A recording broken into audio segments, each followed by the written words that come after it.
Hola, buenos días. Bienvenidos y bienvenidas al taller.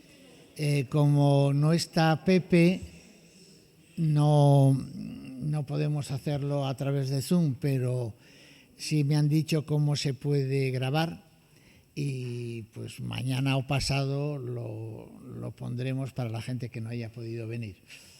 Bueno, pues la verdad es que después de casi 2 años sin tenerlo aquí, yo creo que nos hemos acostumbrado al Zoom, a la comodidad de escucharlo en pijama y a lo mejor, pues eso, es lo que explica el que no estemos tanta gente.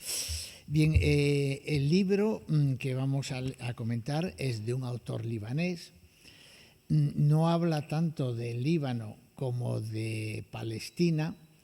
El problema es que este señor tenía otro libro sobre el Líbano, pero era un poco la misma historia que habíamos leído en el libro anterior de Malouf, que era un palestino que estaba exiliado en Francia voluntariamente, había ido con motivo de una celebración al Líbano, había rememorado lo que había pasado y vuelve a Francia. Entonces era un poco el mismo libro y además con unas características parecidas, un intelectual que se había ido, etcétera. Pero yo me alegro de esa coincidencia para haber podido leer este libro.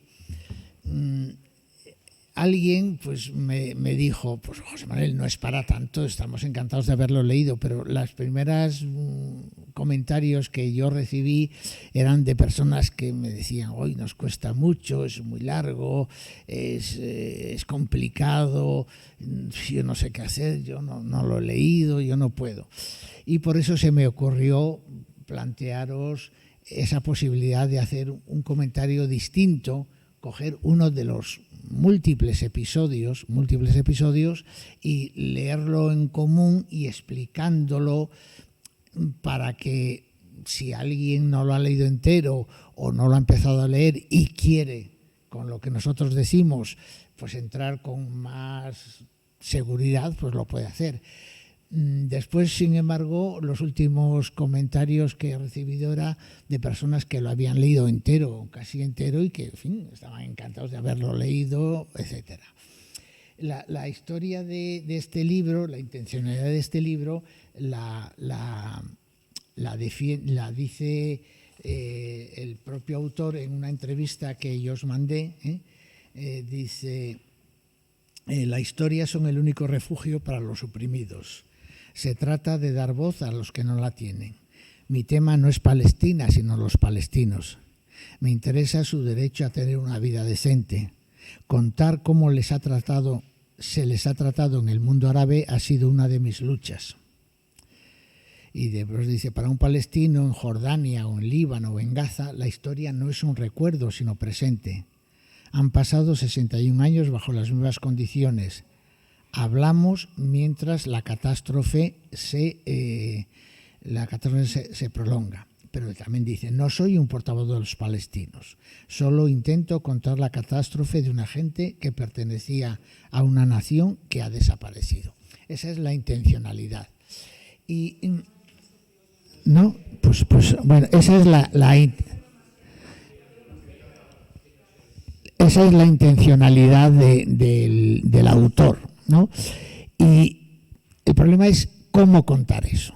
Es decir, yo quiero contar la historia del pueblo palestino por lo menos desde el año 48 hasta, no tanto el presente, porque aunque hay algunas referencias a la intifada, las hay, pero la intifada es el presente de cuando él lo está escribiendo. Entonces, de la intifada no habla o solo hace alguna referencia. Él habla sobre todo de la Nakba, es decir, el desastre de 1948, que recordad que también nos lo explicó Teresa Aranguren, por lo tanto no tengo nada que añadir, hasta años después de la masacre de los campos de Sabra y Shatila en el año 82. hay algún momento posterior, pero podríamos decir que los dos ejes temáticos son el año 48 y el arrasamiento de las aldeas palestinas y la masacre del 82 en Sabra y Shatila. Hay muchas más referencias a otros momentos, a la guerra interna en el Líbano, de la que bueno ya hemos hablado un poco. Aquí se habla entendiendo como que los lectores sabemos, y bueno, y de hecho nosotros sí lo sabemos porque lo hemos estudiado y lo hemos leído. Guerras que, de todas maneras, como ya se habló en otro taller, pues eran guerras muy largas, muy continuadas, etcétera. El problema que se plantea el autor es cómo abordo ese tema. Que por otro lado es el tema fundamental de la obra literaria.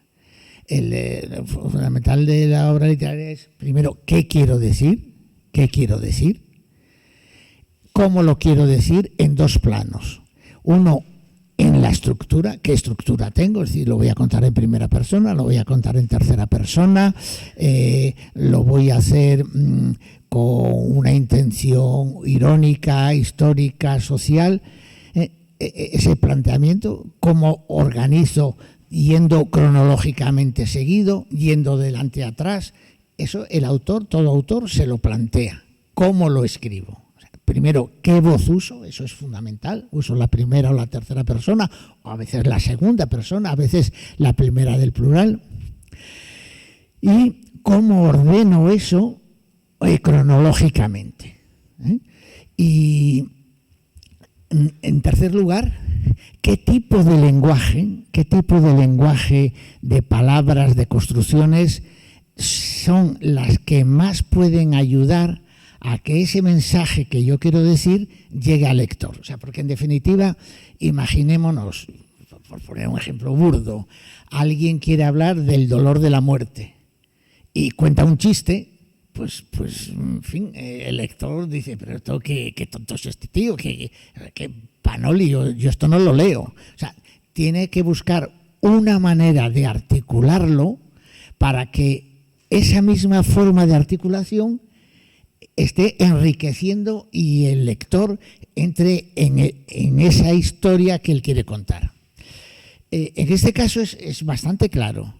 Él quiere contar la historia de un caos, de un desastre, pero si lo hace ordenadamente, por así decirlo, y empieza, estamos en 1948, las Naciones Unidas han decidido que se reparte el territorio de Palestina en dos comunidades, pero los israelíes lo aceptan de inmediato, pero los palestinos no. Y entonces pues nos lo cuenta, pero y cuenta una historia, unas historias de eso. Dice, pero pasamos después en el año 56 y nos vuelve a contar otras historias.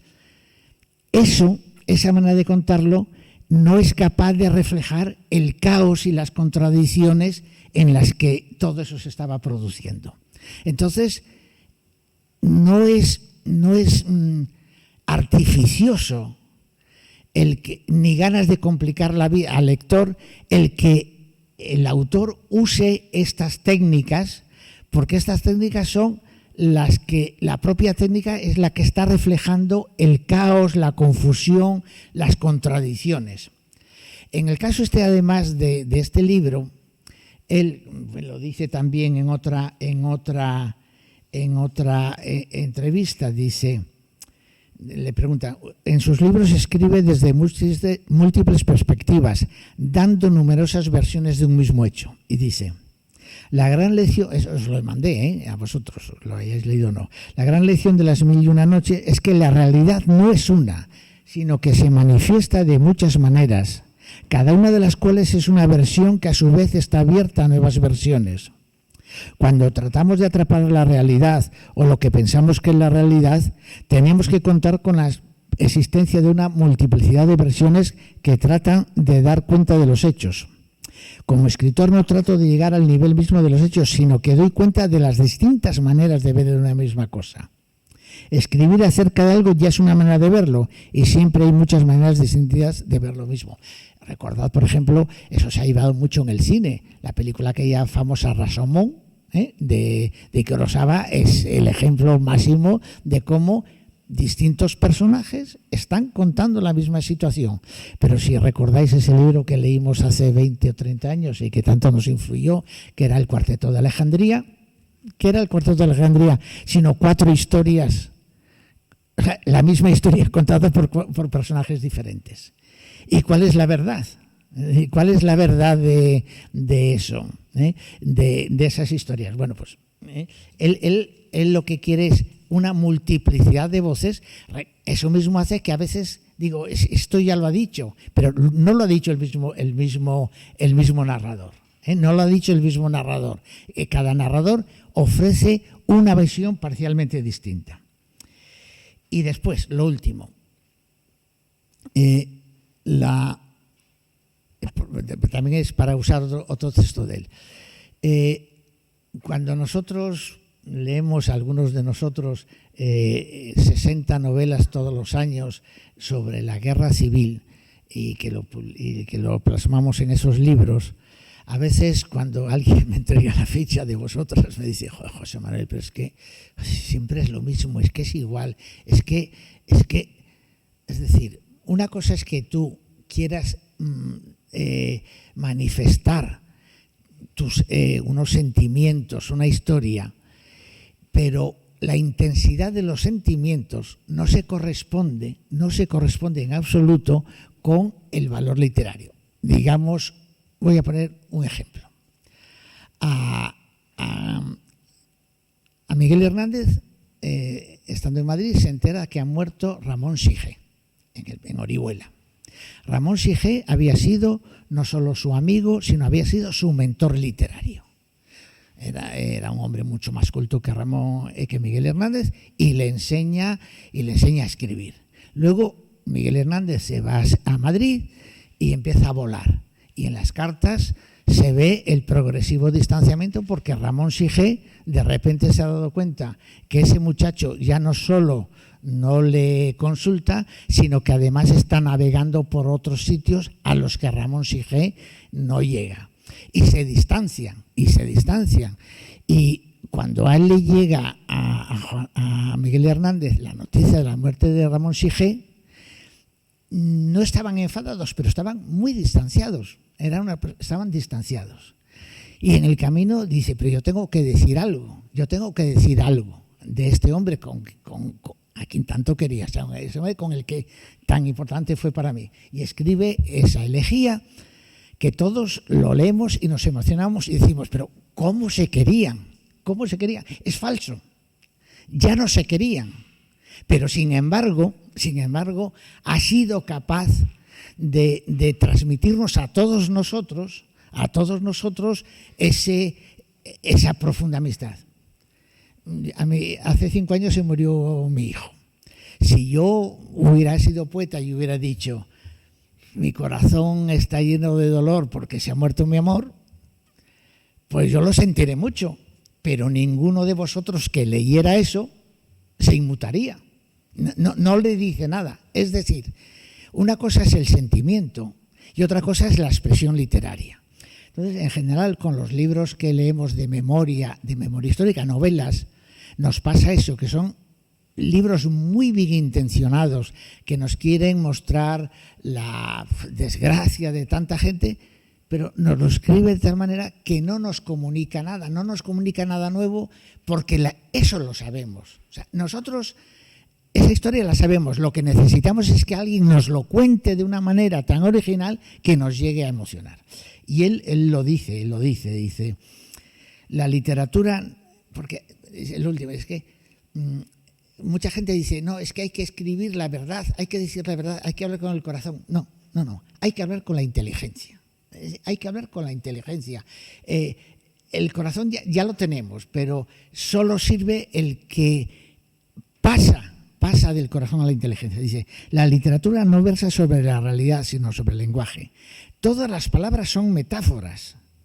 Escribir es construir nuevas metáforas sobre metáforas que ya existen, lo cual no es obvio ni evidente. Es algo que tenemos que descubrir cada vez. La literatura es el lugar donde se innova y recrea el lenguaje, un espacio en el que se inventa el lenguaje a partir del lenguaje mismo. El escritor que no indaga en la naturaleza del lenguaje no crea, sino que se limita a repetir lugares comunes. Escribir es limpiar el lenguaje de prejuicios y clichés. Pues eso es. ¿Qué nos ocurre a nosotros? Que a veces somos lectores perezosos. No es una crítica, porque como el otro día alguien interpretó lo que dije como crítica. No, somos perezosos porque nos estamos acostumbrando a la pereza. Es decir, nos estamos acostumbrando a que llegamos a casa cansados y ponemos series que nos atontan. Y esas series están hechas para atontarnos y para que no hagamos ningún esfuerzo. Y si no hacemos, nos acostamos a no hacer ningún esfuerzo, cuando tenemos que hacer un esfuerzo no somos capaces. ¿Qué pasa en la literatura que viene en los suplementos? O sea, ir a una estación de tren, ir a la FNAC, ir al Corte Inglés. El 90% o el 95% de los libros que tienen éxito no tienen nada que ver con la literatura. O sea, debería haber como una especie de guardián que dijeran, para que esto sea un libro de literatura hay que hacer ciertos peajes. Y usted no lo ha dado, entonces usted hable de autoayuda, hable de pasar el tiempo, pero yo no sé si se lo hablaba con alguien el otro día, pero decía, yo antes creía, era de los que decían, no, tú lee, que leer no es malo, o sea, tú lee y ya, pues no, a mí me parece que el 80% de lo que se lee da lo mismo, o sea, no es más culto ni le sirve de nada la lectura de todos los premios Planetas que si se dedica a hacer ganchillo o a pasear no sirve de nada. Es un entretenimiento para pasar el tiempo. Bueno, que alguien quiera pasar el tiempo me parece muy bien. Cada uno lo pasa como quiera, pero no nos creamos que estamos leyendo literatura. La literatura es mucho más serio que eso. Vale.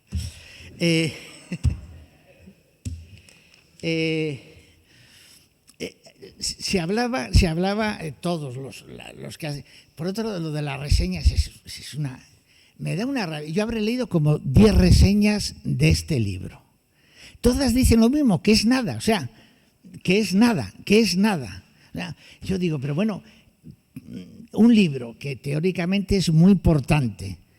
Yo no sé, los estudiosos de literatura árabe y de los departamentos de universidades que tantos hay en España, ¿por qué no hacen una crítica, un estudio de este libro? Todos dicen los 4 lugares comunes y se inventaron lo de las 1001 noches y ya está. Como son cuentos engarzados. Y además, como el paralelismo es muy fácil, Sherazade le cuenta, ya sabéis, el rey está muy enfadado y quiere que le cuenten una historia y luego lo mata a quien se lo cuenta. Entonces, Sherazade, que se ofrece porque es la hija del visir, etcétera, pues lo que hace es que ya es de noche y dice, ay, pero es que la historia continúa, mañana continúo, y mientras continúa mañana, pues no la mata, etcétera, ¿no? Aquí es lo mismo, aquí este hombre se va a morir, o está muerto, o está en coma, está muerto, pero el narrador cree que puede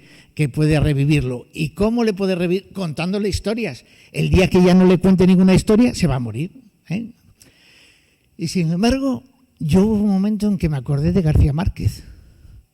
Y dije, pero si García Márquez dice estas mismas cosas. Es decir, por ejemplo, solo por poneros un ejemplo. Por ejemplo, en la página 289. En la página 289, en uno de los episodios más interesantes, que es cuando unos europeos van al campamento porque quieren hacer una obra basada en Jean Genet y todo eso, pues se encuentran con que los de los campos no quieren hablar con ellos. Es un tema muy importante de cómo los europeos hacemos turismo o cultural o compasivo sobre ellos. Y entonces no quieren hablar. Y dice,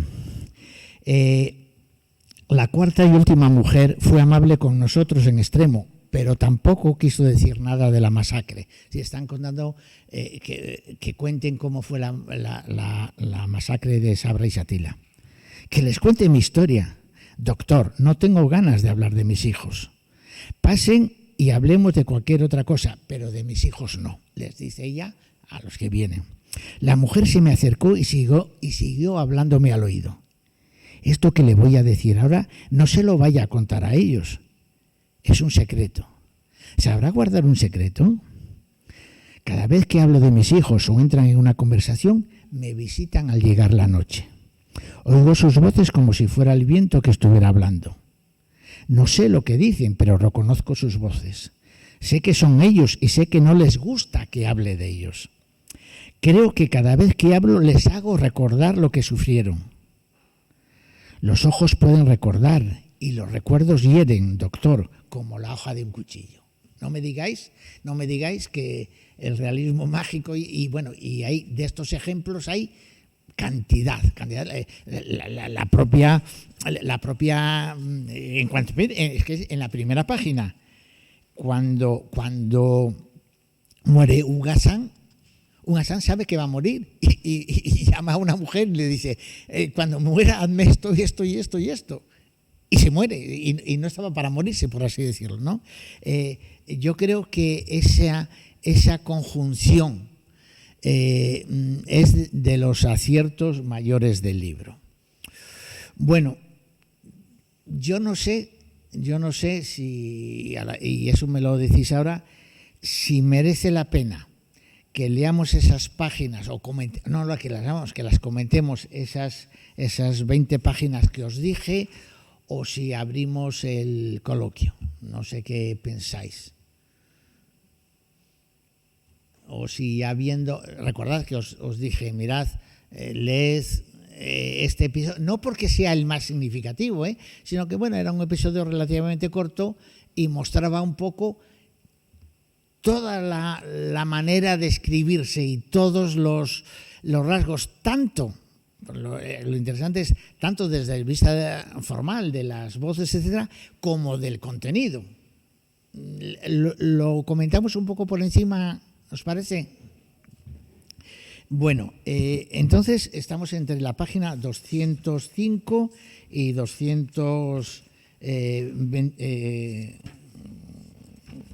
22, ¿no? O 20, exactamente. La voz principal de toda la novela es Jalil.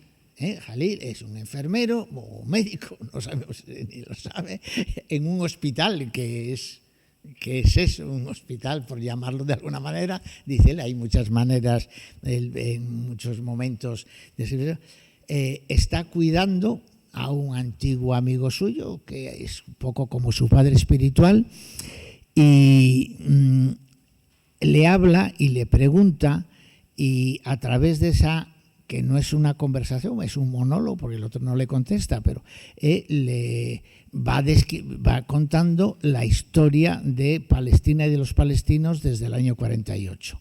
En el apéndice, él dice, da las gracias a todos los que le contaron las historias, porque lo que parece es que todo lo que cuenta no está inventado, sino son las historias que a él le contaron docenas de personas durante 7 años y que él entonces las fue ensamblando.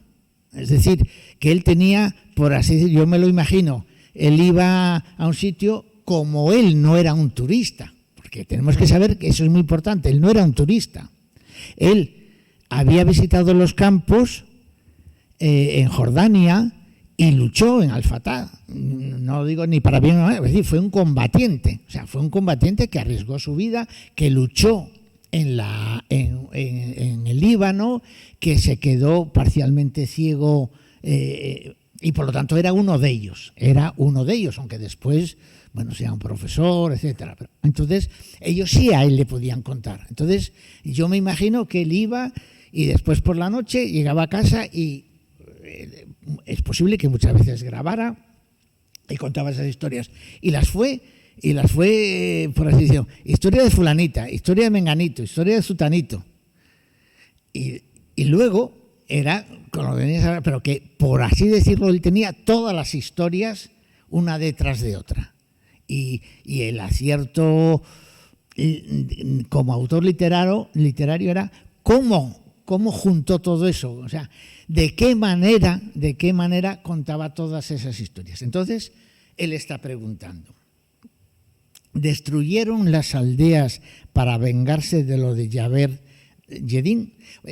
O sea, cuando él habla nunca hay comillas, nunca hay comillas. Salid Ahmad al-Yassi pretendía hacernos creer que no participaste en esa batalla. Esa batalla es la de, por visto, Jaber Yedin. Es un embustero, lo sé, y de todos modos nadie en el campamento se fía de él después de aquella extraña escena en los años 72 cuando tuvo la operación en Múnich. La gente pudo contemplar un hecho histórico, un padre envidiando la muerte de su hijo. Nos habíamos reunido en su casa para darle el pésame. Su hijo Hossam había muerto en el aeropuerto de Múnich, pero él, en vez de hablar de su hijo, no paraba de vanagloriarse de sí mismo, de sus hazañas, de sus gestas, de cómo mató a 70 israelíes en la batalla de Jaber Yedin. Y aquí lo más curioso es que en la página siguiente hay una reflexión política que es fundamental en todos los movimientos de liberación, etcétera, etcétera.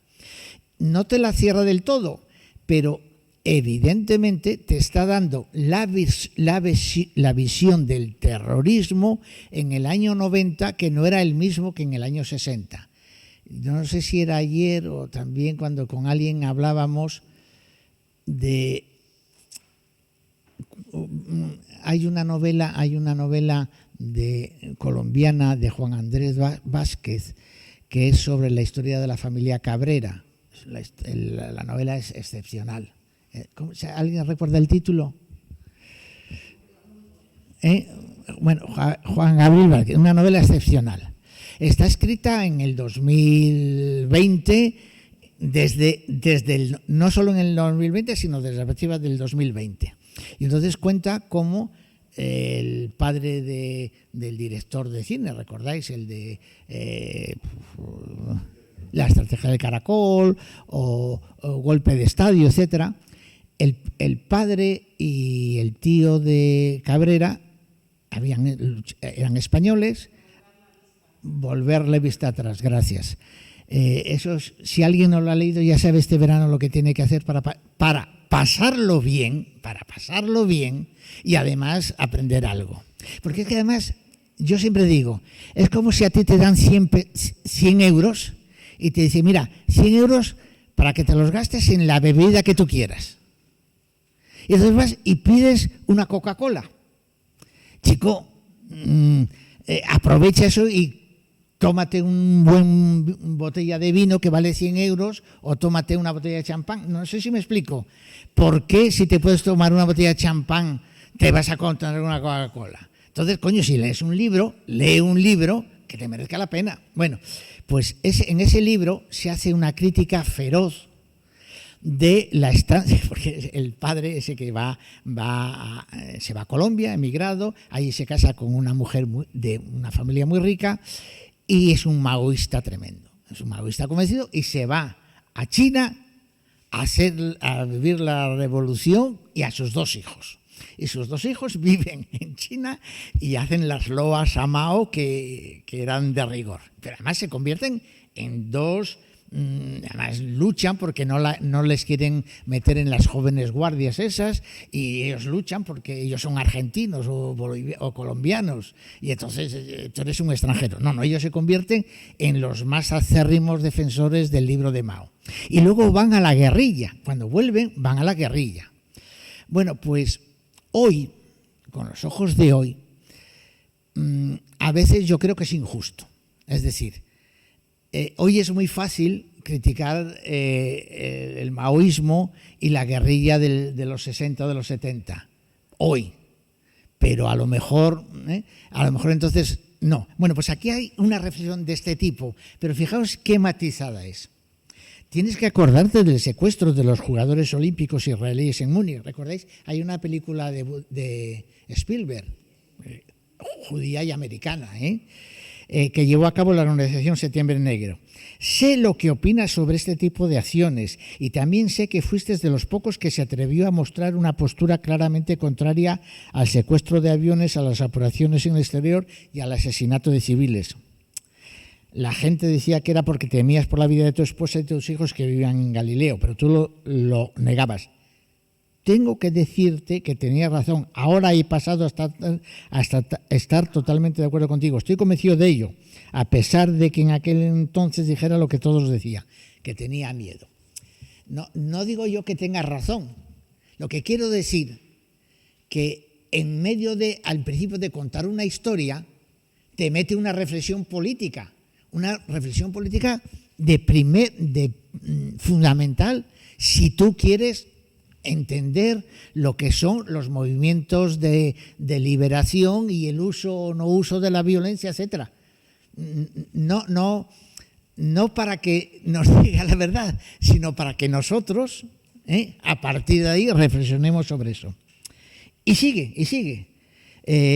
Salih al-Yachi negaba ese personaje negaba que hubieras participado en la batalla de Jaber Jedin, pero no le creíamos. Este viejo encorvado y narizotas estuvo sentado en su casa recibiéndome el pésame y las felicitaciones de todo el mundo por el martirio de su hijo José, y aprovechó la oportunidad para hablar de sus heroicidades, de los grupos provenientes de tal, para apoyar a los combatientes.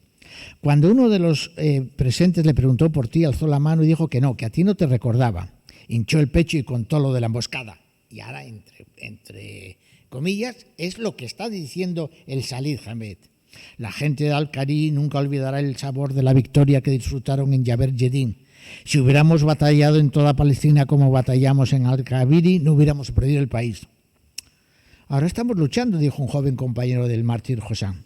Esto está por ver, hijos, esto está por ver lo que vais a lograr. Y se puso a contar lo del convoy israelí que cayó en la emboscada. Y ahora nos cuenta la historia de esa emboscada. ¿Entendéis? Es decir, está utilizando muchos trucos, pero trucos que no son trucos, porque si fueran trucos se notaría. O sea, si es un truco, se notaría y eso es falso. O sea, te lo hace pasar de tal manera que te lo estás creyendo y además lo vas entendiendo. Es decir, si no fuera, y yo también entiendo, para nosotros tiene la complicación añadida de los nombres, que eso a veces hace que te cueste más. Y se puso a contar lo del convoy, pero no, es que hay más, que cayó en la emboscada. Quería preguntarte si la toma por parte de los israelíes de estas aldeas fue por vengar lo ocurrido en Jaber Jedin. Un Hassan, y de repente, un Hassan, no sabemos qué pinta porque no estaba... Un Hassan me dijo que había pasado por allí de camino a Al-Qairi y que había visto entre los escombros de las aldeas un autobús quemado y un blindado destrozado que los israelíes habían dejado como monumento en memoria de sus muertos. ¿Qué monumentos elegiríamos para nosotros para manejar a nuestro? Le pregunté, el narrador, a un Hassan que, digamos, no sabemos quién es o no tendríamos por qué saber quién es. ¿Qué elegiríamos? Lo sabemos porque es la que aparece en el primer libro, ¿no? En la primera página. Pero es alguien ajeno a esa conversación de ese día donde se está contando lo de la masacre el secuestro. Después, ¿qué elegiríamos? Me preguntó sorprendida. Después de la liberación, especifiqué. Entornó los ojos como si estuviera calibrando mis intenciones y luego se puso a reír. Y otra reflexión. Un Hassan tenía razón. Nosotros no erigiremos nada. No hemos sido capaces ni de tener un cementerio digno, y ya no digo un monumento para las 1.500 personas que cayeron en Sabra y Shatila. Ni eso hemos podido. El cementerio colectivo ha acabado convertido en una plaza donde los niños juegan al balón, y hay quien dice que el campamento de Shatila y todas sus familias serán quitados de en medio dentro de poco. Los monumentos no importan, lo que importa son los vivos. En cualquier caso, ¿por qué el padre de Josán se negaba a admitir que tú participaras en la batalla? ¿Y por qué en vez de llorar por su hijo se pavoneaba ante la gente de sus hazañas? Cuéntame tú. Y sigue hablando, y entonces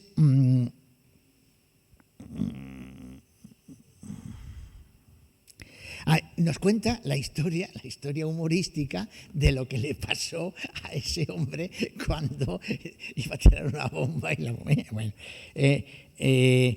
eso ocurrió en el 28 de mayo del 48, ¿no? Es decir, que está jugando, fijaos, estamos más o menos en el 72, y ahora nos cuenta la historia del 48. Entonces, vamos el tema fundamental es qué pasó en Al-Kabiri, por qué Al-Kabiri y otras 3 aldeas fueron saqueadas, bombardeadas, destruidas. Al-Kabiri llevaba envuelta en llamas 2 meses. A principios de febrero, un grupo de israelíes asaltó la aldea y trató de hacer volar por los aires la casa de Faris Subhan, uno de los dirigentes del Alto Comisionario. El asalto fracasó y al grupo que había llegado hasta la casa de Subhan poco le faltó para ser masacrado, aunque al final logró retirarse a tiempo bajo un diluvio de llamas. Y nos cuenta entonces esa historia tal como lo contaba el Shalit, ¿no? Shalit. Y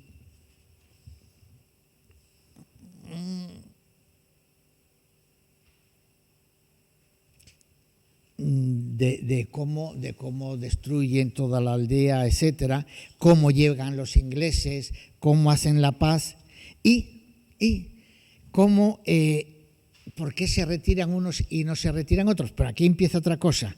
Dijo, el padre de Josán dijo que el ataque a Al-Kabiri fue por sorpresa. Y ahora nos cuenta la historia de Fausía. Dice, pero estaba Fausía allí contándolo, cuyo primer marido perdió la vida en la batalla de Yerín. La misma Fausía que 20 años después se casaría de nuevo. La Fausía que dejaría asombrado a su segundo marido, Al-Kamil, al descubrir que era virgen. Y ¡paf! Nos cuenta, en medio de eso, esa historia casi grotesca, burlesca de esta mujer. Entonces,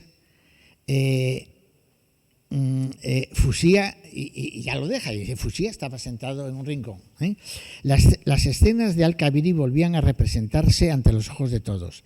El padre de Josán iba contando sus heroicidades y la aldea se fundía en nuestra mirada como una fotografía antigua.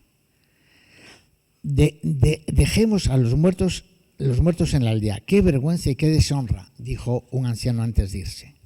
Un Sadradí, que sí que no sabíamos quién era, no estuvo entre los que dieron el pésame al padre de Josán.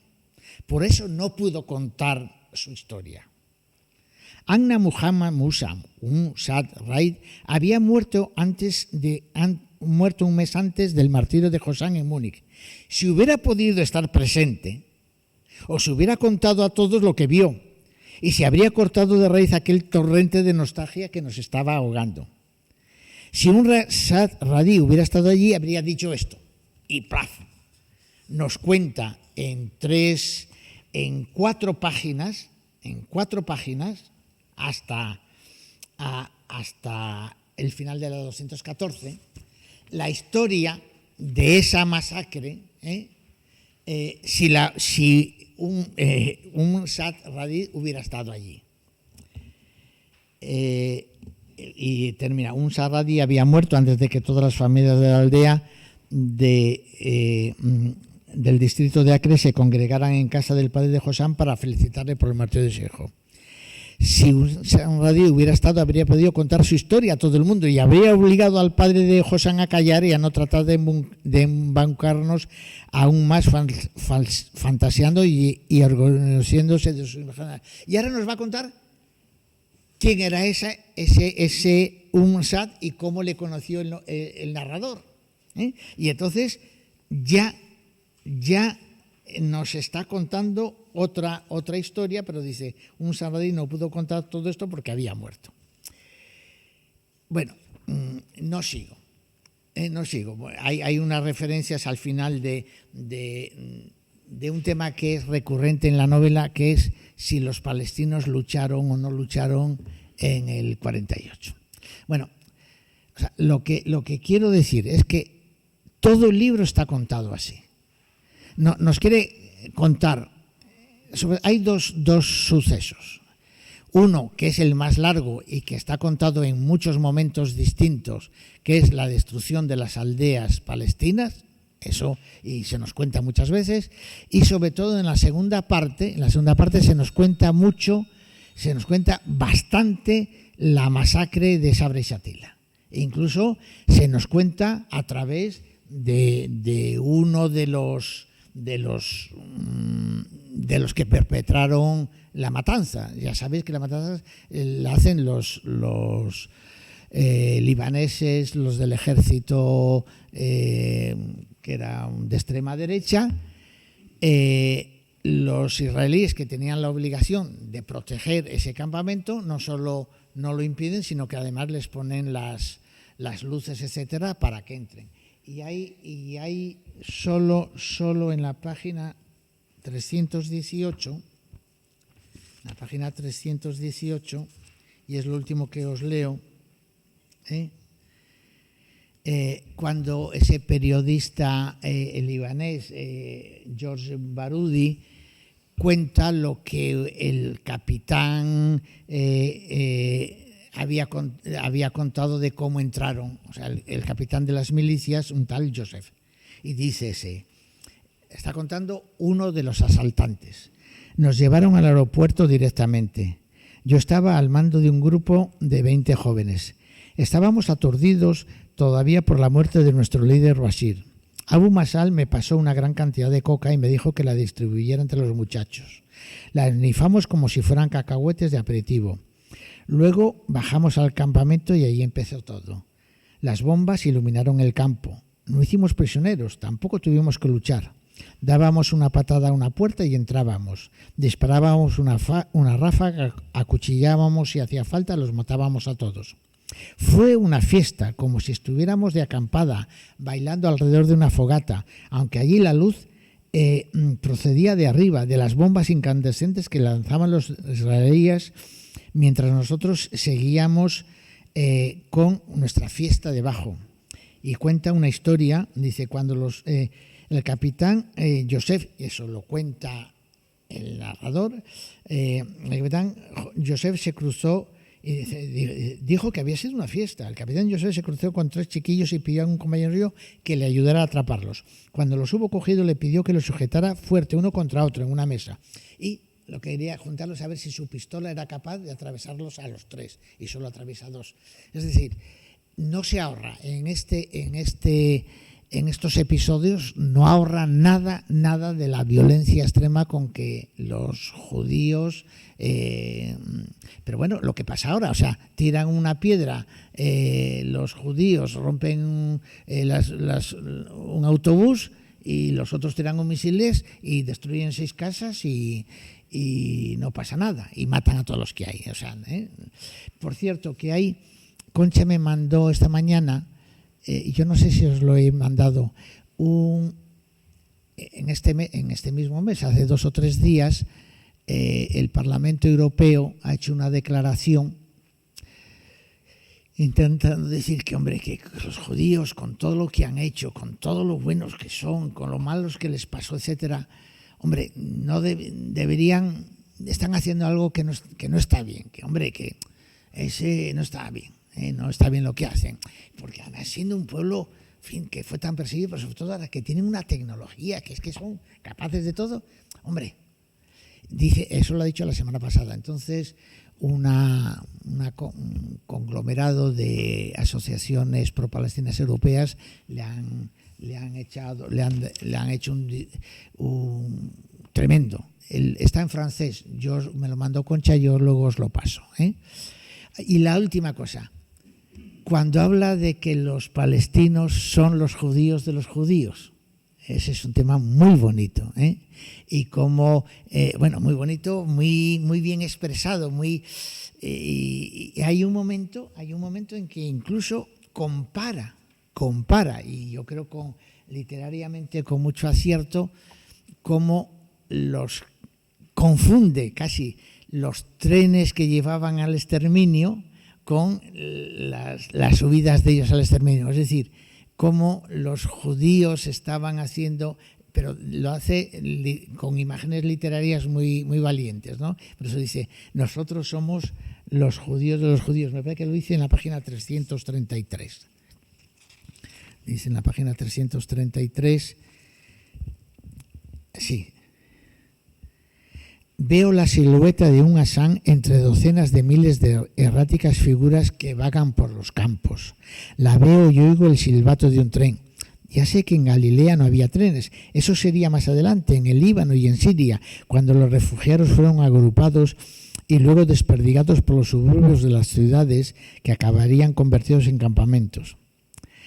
Los silbidos retumban en mis oídos. Veo cómo los conducen a los trenes de la muerte. Veo los vagones y tiemblo. Luego me veo a mí mismo herido, etc. Es decir, no necesita decirnos, igual que los otros lo hicieron. No, te lo deja a ti para que lo pienses, para que lo hagas tuyo. Bueno, pues yo ya no hablo más, que llevo mucho tiempo hablando. No sé, podemos hablar de lo que queráis. No tengo ni idea de qué hora es. Entonces, ¿cuánto he hablado?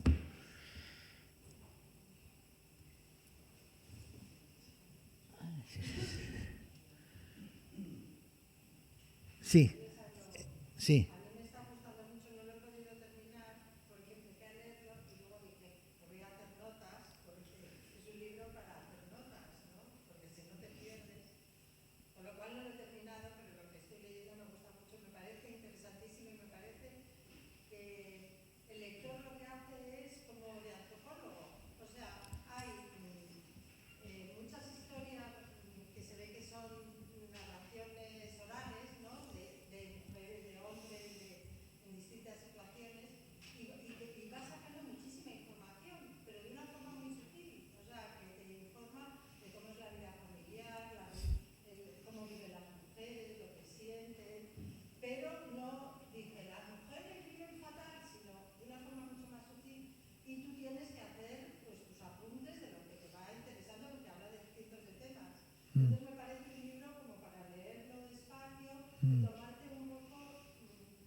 Gracias. Sí, primero Olga y luego Juanjo.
Muchas gracias. Juanjo.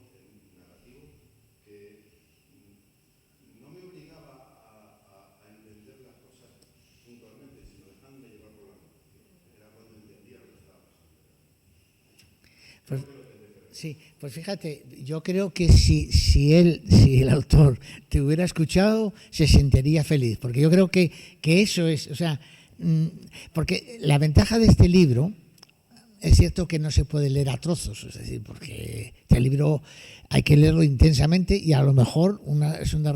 Pero si él oye que alguien empezó a leer y se dejó llevar por el ritmo de la novela, y eso es lo que yo quería. Bueno, que a lo mejor solo has captado lo de un sitio, pero eso, porque además, por así decirlo, seguro que él tenía historias para no 800 páginas más, pero eso yo creo que está muy bien. Eso es lo que yo creo que él pretende que el lector de mano se deje llevar.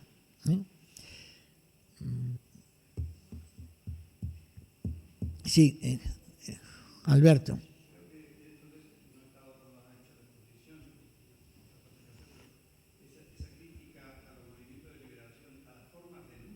Mm.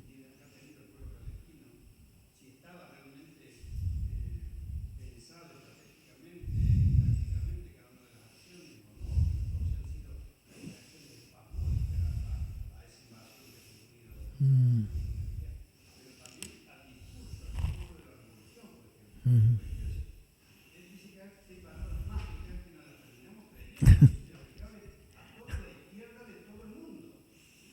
Mm.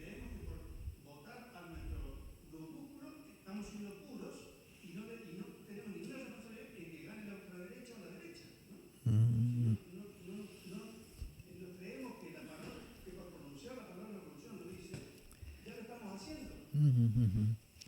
Sí, sí. Sí. Hay un momento cuando él dice que está en el campamento y desfilan, moriremos, moriremos, moriremos. Y dice, y estábamos felices y querríamos morir. Y esa palabra les estaba enganchando. Sí, sí, sí, está. Sí. Sí, sí, sí, sí. Sí, intenta hablar un poco más alto o si vas a hablar mucho, si quieres, ¿por qué no te...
significado sus palabras en ese momento, pero dejé claro que no éramos árabes. Dígame por qué Israel nos llama árabes aquí. A los árabes de Egipto le llama egipcios, a los de Siria sirios, a los de Líbano libaneses, no le llaman árabes. Somos nosotros los únicos árabes de la faz de la tierra, somos palestinos, señor mío. Se lo dije así, pero me dijo que soñaba despierta. Y yo me acuerdo que es una cosa importante porque en el libro que leímos de Amos Oz, solo una vez dentro de todas las páginas habla de palestinos.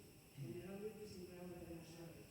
Y ese significado tiene la idea de posesión o no de una tierra. Entonces, me parecía que también enlazaba el conflicto, ¿no? De unos que han sufrido y otros que están haciendo sufrir. Sí, es la protección que se debe tener.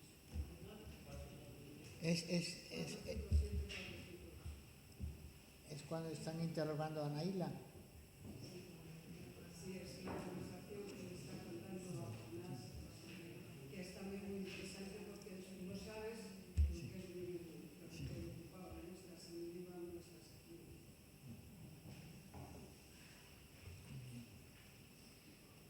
Sí, muy bien.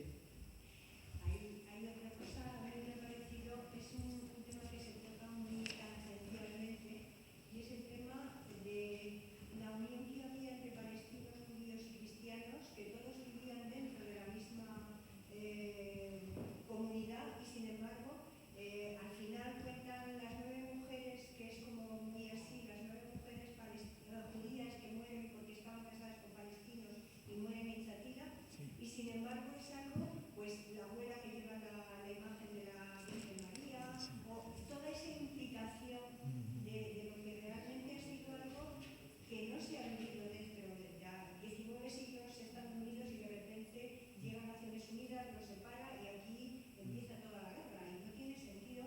Y otra cosa que a mí me ha llamado mucho la atención es esa gente que cada uno tenía como la idea dentro de los palestinos de su aldea era lo importante, iban, luchaban, salvaban su aldea, y cuando les decían que había que ir a salvar, decían, no, eso que se salven ellos, que nosotros ya hemos cumplido, como diciendo, no teníamos por qué luchar con los, para favorecer a los vecinos.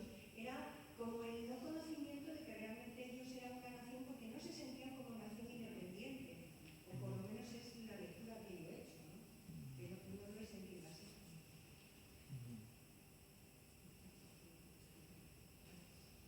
Sí. También me he leído el libro entero, con mucho trabajo, pero me he leído entero y me ha gustado mucho desde el punto de vista narrativo, desde el punto de vista literario. Ahora, me ha dejado una sensación muy agria, iba a decir agridulce, pero no es agria.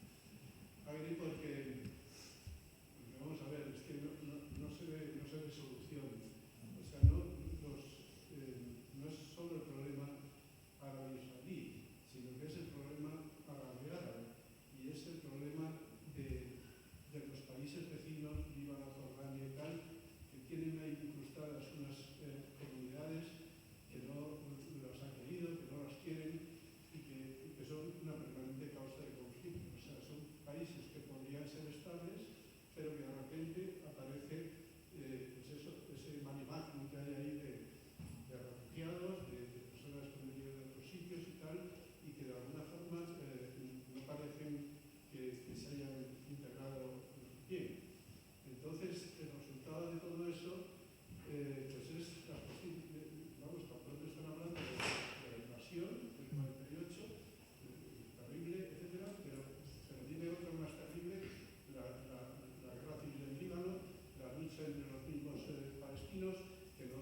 sí, sí. De hecho, cuando la primera gran emigración o exilio a Jordania, y que acaba con la expulsión violenta y asesinatos de los palestinos por parte de los jordanos, es que el rey de Jordania tenía miedo de que Jordania acabara dominada por los palestinos. Vamos a ver, a lo que tú dices es que hoy, es decir, hoy, esta semana, con lo que ha pasado este último mes, o sea, con lo que ha pasado este último mes en Palestina, ¿tú ves alguna posibilidad de que el mundo que defiende que los rusos se tienen que ir de Ucrania va a poner el mismo empeño en que los palestinos vuelvan a tener su tierra? Es decir, la política de Israel, si se va como Estado, si se va analizando desde el 48 hasta ahora, es una política de cada vez más. O sea, y si tiras un petardazo, pues es una ocasión para que yo ahora destruya otra aldea. O sea que yo yo creo que sería ingenuo por parte del autor darnos un poco de esperanza, porque ni en el 98 había esperanza, ni yo la veo ahora, ni creo que la comunidad internacional la vaya a tener. Quiero decir que contra Sudáfrica hubo una política, pero que es que Israel es el único país no europeo que juega en las ligas de baloncesto, en las ligas de fútbol, en el Festival de Eurovisión, en todos los lados. Es decir, Israel ha conseguido que geográficamente, no siendo Europa, es el único país no europeo que está integrado en todas las actividades culturales, deportivas, con todo lo que eso supone, ¿entendéis? En el baloncesto, etcétera. Y recordad, hace un mes o poco, en Barcelona estaba hermanada con Tel Aviv. Y el Consejo Municipal de Barcelona decidió romper eso. Y lo que se ha armado, o sea, dentro se ha armado, bien es cierto que dicen, coño, es que rompes con la única ciudad israelí que no es teóricamente ocupacionista, pero o sea que han conseguido, y en el discurso de Van der Leyen se nota, han conseguido que los europeos, por razones todas muy complejas, pero que los europeos les estemos integrando en uno de... Y, en fin, yo me imagino que si quiere entrar en la Unión Europea, pues habrá pocos que se opongan. Y yo no sé, si quisiera entrar en la OTAN supongo que no estará, pero si quisiera entrar, vamos, la OTAN le recibirá porque puede matar como nadie, o sea, ¿no? Sí.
Entonces, yo creo que el conflicto esto está oculto, es decir, hay muy pocas, como estás diciendo, son muy pocas noticias de que había asesinatos por parte de Israel, y además han muerto 12 palestinos, no han sido asesinados por Israel.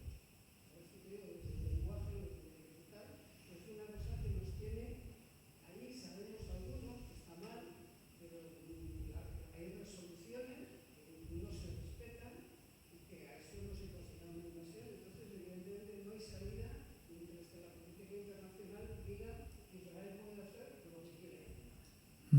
Si no, evidentemente ya no van a devolver todos los territorios, como se podía pasar. Ahora mismo es un inmenso campo de concentración y hay todas. Eso es moralmente desde política internacional permisible, no lo sé. Sí, Alberto. Hay un cambio internacional importante en la campaña de Amnistía Internacional, porque se reciben el apartheid, no las viviendas palestinas. Ella está llamando apartheid Sí. al régimen. Que haga Amnistía Internacional, Sí. una organización muy puntillosa, muy delicada, digamos, en sus posiciones. Sí. Yo traigo hoja de recogida de firmas, por si queréis Sí. sumaros. Me parece un cambio pequeño. Israel causó escándalo. Sí. Sí. Que Amnistía se haya puesto a favor de la causa palestina. Sí, no, sí. Vale. Sí. Sí. Yo muchas veces cuando reflexiono sobre la situación en Palestina es cuando más descreo de la condición humana, ¿no? Porque un pueblo que pasó la que pasó y está haciendo lo mismo, ¿no? Y además con todo el apoyo de la curva de Occidente, nada, son una actuación. Pero volviendo a la otra, en la página 219 hay otra reflexión que tiene que ver con este sabor amargo y que es, me parece que la vida ahí. Es en el primer párrafo de la página 219. Tras la caída del Shah, comprendiste el significado de la palabra patria. La patria no son las naranjas, ni las aceitunas, ni la mezquita de Al-Yazar en Acre. La patria es precipitarse en un abismo y sentir que eres parte de un todo y acabar muriendo porque el todo ama. Bien. Bueno, pues yo no sé, ¿alguien quiere decir algo más? Yo animo a los que no lo habéis leído entero que, bueno, que hagáis un esfuerzo, porque yo creo que es un esfuerzo que compensa, es decir, compensa ese esfuerzo porque hay a veces, como le ha pasado a Juanjo, que de repente lee y está como idiotizado leyendo, y se deja llevar, y los demás porque yo creo que es un libro que, bueno, nos ayuda. Por cierto, el día 15 en la Riviera hay un concierto en favor del pueblo palestino. No sé exactamente qué gente actúa, pero bueno, la Riviera es un sitio agradable y ahí podemos vernos. Bueno, vamos a dos cosas. El próximo día 7 acabamos el taller de este año, viene una profesora de la Universidad Complutense, que también es de origen, yo no sé si libanés o palestino, y pues ya hemos terminado el curso. No sé si alguien se quedó un poco sorprendido de que el otro día os mandara un resumen de lo que había sido el taller de los 6 primeros años del taller de memoria de la guerra civil, y que además os enviara la antología de los textos que leíamos. Para los que no lo sabíais, nosotros empezábamos cada sesión con la lectura de un poema, un poco para entrar en comunión. Y lo que pasa es que nos lo leía un compañero que falleció, y era un compañero que leía muy bien y nos emocionaba a todos.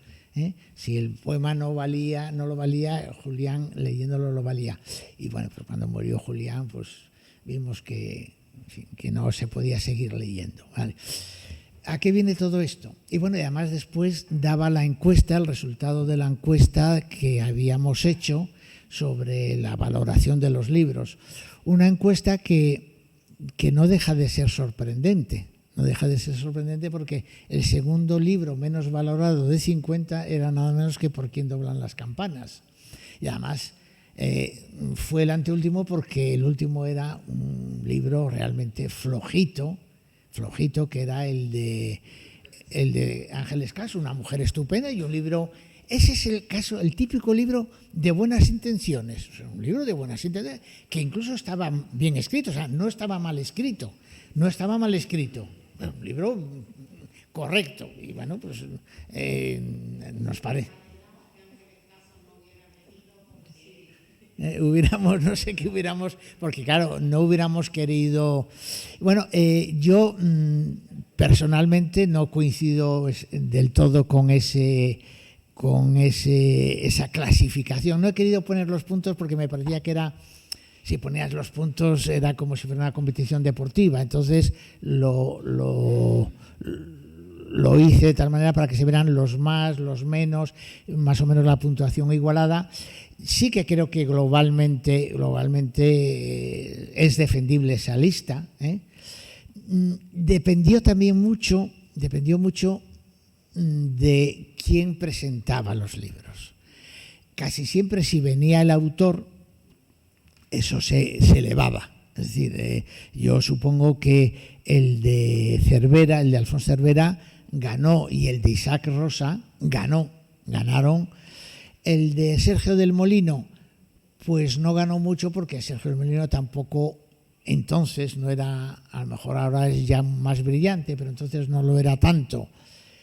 En algunas presentaciones también valió. Hubo algunas, pocas, pero hubo 2 o 3 presentaciones flojitas. Y es que cuando había por ejemplo, cuando hablaba Niall Vince, que era un torrente, bueno, a pesar de todo, él fue el que presentó el de Hemingway, pero bueno, o Pilcher, o sea que es una clasificación un poco mediatizada, y también por los recuerdos, porque hicimos después de 4 años, entonces hay libros que al cabo de 4 años se permanecen y otros que no. A mí me sorprendió de todas maneras que Señas de Identidad fuera el primero, y además lo fue, o sea que no, en la puntuación lo fue, y eso es lo que nos quedó a nosotros, ¿no? También es cierto que, por ejemplo, los libros de memorias siempre quedaron por debajo. Yo creo que eso es deformación o insuficiencia nuestra, es decir, leíamos mejor una novela que un libro de memorias, ¿eh? Pero bueno, yo repasando la lista, repasando la gente que vino, yo os puedo decir que posiblemente no haya habido en España una experiencia de lectura tan provechosa sobre la guerra civil como esa que tuvimos nosotros, ¿eh? Y no solo por los libros leídos, por la gente que vino, por lo que se discutió, o sea que yo, en fin, es una experiencia estupenda. Y eso liga con que en la vida no te puedes parar. Y yo ya me he parado en el taller de lectura. Llevamos 11 años. Empezó como un taller de lectura sobre la guerra civil. Vimos que había que cambiar porque a lo mejor, bueno, pues estábamos un poco saturados. Lo de Europa fue una buena experiencia. Esta otra yo creo que es el de este año yo creo que ha sido parcialmente un fracaso. Yo creo que sí.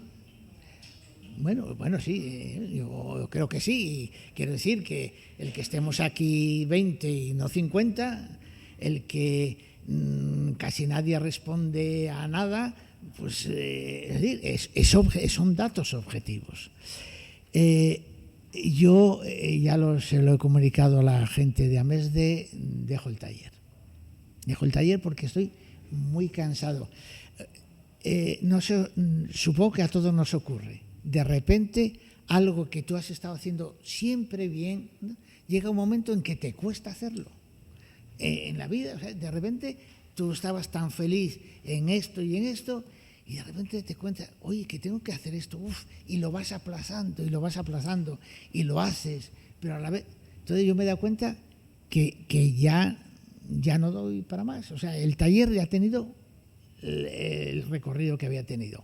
Prefiero que se acabe que lo acabemos nosotros antes de que el taller se acabe. Que por otro lado, además, ¿qué me ocurre? Que yo no soy ningún experto en esto. Yo sé de todo lo que llevamos 3 años leyendo, lo mismo que vosotros.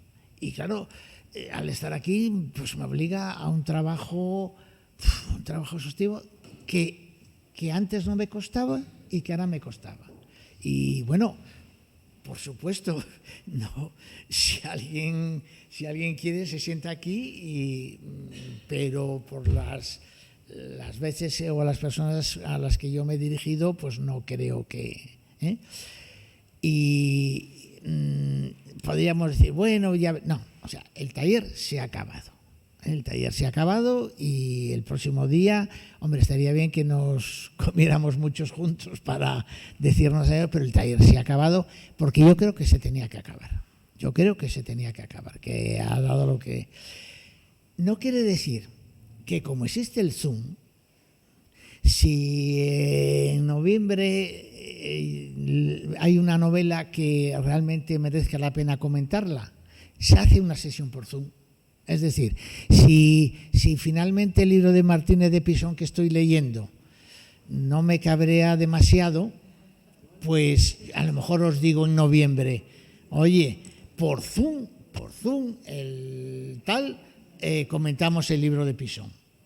O alguien que ha leído otro libro dice, oye, José Manuel, yo quiero comentar esta novela que he leído y que me parece que es bueno. Pues nada, yo te pongo, Pepe te hace coadjutor como él dice y haces esa sesión tú. Pero en mi caso sería esporádico, es decir, si yo un día leo una novela relacionada con la memoria histórica y me parece que merecería la pena que la comentáramos, como en Zoom es muy fácil, simplemente el que quiere se pone y el que no, pues no se pone. Y eso es lo que quería deciros. Sí. A mí me da mucha pena porque me encantaba esto y yo creo que este año las lecturas han sido muy de abrir horizontes, ¿no? En general no leemos estas cosas o de vez en cuando, en plan que alguien te regala un libro y lees, y para mí ha sido muy provechoso.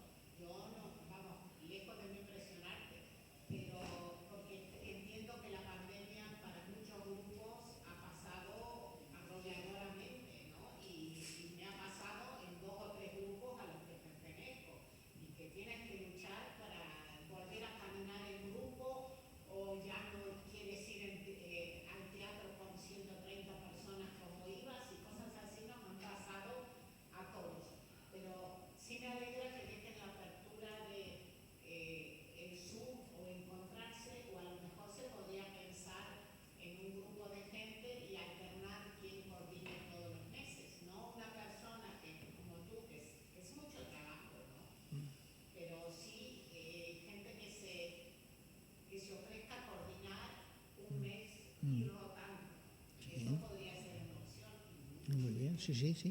Me imagino que Sí. somos tan pocos por eso, por la pandemia, porque nos acostumbramos al Zoom y que es mucho más bonito esto, pero mira qué cómodo en pijama en mi casa. Bueno, yo si queréis, no, yo no tengo, y además eso es lo que me quería transmitir Jaime. Lo que pasa es que a través de Zoom eso es más cómodo porque las responsabilidades quedan, o sea, yo así lo haré saber, es decir, que queda cerrado como tal, pero hay un taller de lectura, que es un taller de lectura que está abierto, y está abierto cuando tú quieras que se hable de un libro y lo justificas, por así decirlo, y animas a la gente a que lo lea y ya está. Sí, a mí me parecería bien, eso me parecería bien. Pero como tal, o sea, lo que yo quiero decir es que eso que nos sirva para que después acabe yo coordinando ese grupo que quieren, es que con Zoom es relativamente fácil. Es simplemente con que alguien me escriba a mí como secretario de AMESDE, ya no como secretario de AMESDE diciendo, oye José Manuel, yo te propongo, he leído este libro, creo que es un libro que podría servir para tal, ¿te parece bien? En fin, yo lo pienso, lo comento con la Junta Directiva y se hace con 3 semanas, con un mes de antelación, se dice para que la gente tenga la ocasión de leerlo. Pepe al mando, muy bien, yo creo que sí, eso está muy bien. Espera, tú y luego, por favor. Sí. Antes hablaba de la sensación agri por el libro, ahora tengo que hablar de la sensación agri por esto que acabo de escuchar. Yo creo que yo mi